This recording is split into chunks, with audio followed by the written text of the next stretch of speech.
about, you gave a little bit, you're from San Diego, Yeah. but you were born out the country. I was born in Okinawa, Japan. Yes, and so you're from an African-American father my and Japanese father, mother. yeah, that's right. So my dad was raised in Houston, one of 8, and he was Marine. He was in the 5th Ward, so he grew up the eldest of 8, and was on his own in the service at 18. And just lost his life to multiple myeloma a couple years ago. But no, thank you. But this man was my rock. Loved me with tough love and supported me, but served our country for 30 years. And you know the thing with him and my mom, who was Japanese, they both allowed my sister and I, who went to UCLA, just to be ourselves. And so it's interesting because as being biracial, African-American father, Japanese mother, and so as you're growing up and you're moving around to different bases, different countries, different states, you're really trying to figure out who you are.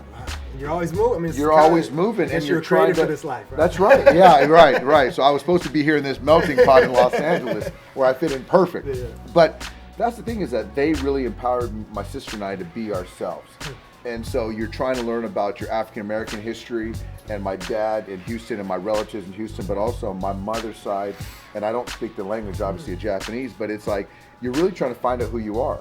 And so I've been fortunate that I've had 2 different backgrounds to make me who I am. And in Los Angeles right now, where I'm at, doing the King Day Parade, and but also doing this Asian Pacific event at UCLA. So for me to be able to touch so many different people, and a lot of people identify with me as a minority, and as a Bruin and a Southern California guy, and as a former Dodger, it's just a great opportunity, a great marriage for me. And how did that, look, you're the first African-American coach for the Dodgers. You're the first Asian, I believe, American to make it to the World Series. So how do you keep that in your mind? Do you hold that as that? Some people answer that differently. How do you feel with race and ethnicity as far as just knowing what's really going on? I think that I would say in the forefront of my mind, I don't. I'm more mired in my job each day, and I'm very focused, micro-focused on what I have to do. But when you say something like that, it just blows me away, in that context. You don't carry that no, every day, you but don't. when you hear it, it's a reminder. It's right? a reminder. It's phenomenal. It's phenomenal. You're a trailblazer.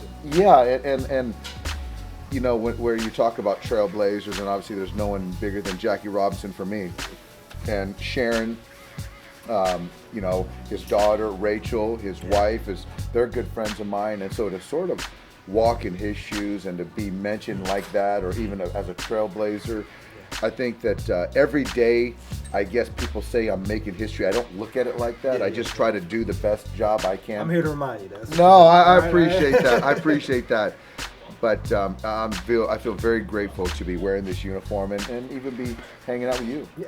Well, let's see, Jackie Robinson. I was going to touch on him. And just talk about the importance of his legacy for not only the Dodgers, which is the legacy we're here for, but world history, Black history. Just really what he's meant. Because I think sometimes, from your words, Mr. Dave Roberts, what do you have to do? What about Jackie Robinson?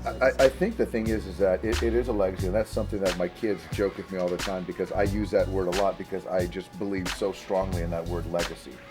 And it's ongoing, it's generational, and so, but it also takes people to follow what he implemented in his legacy to keep it going.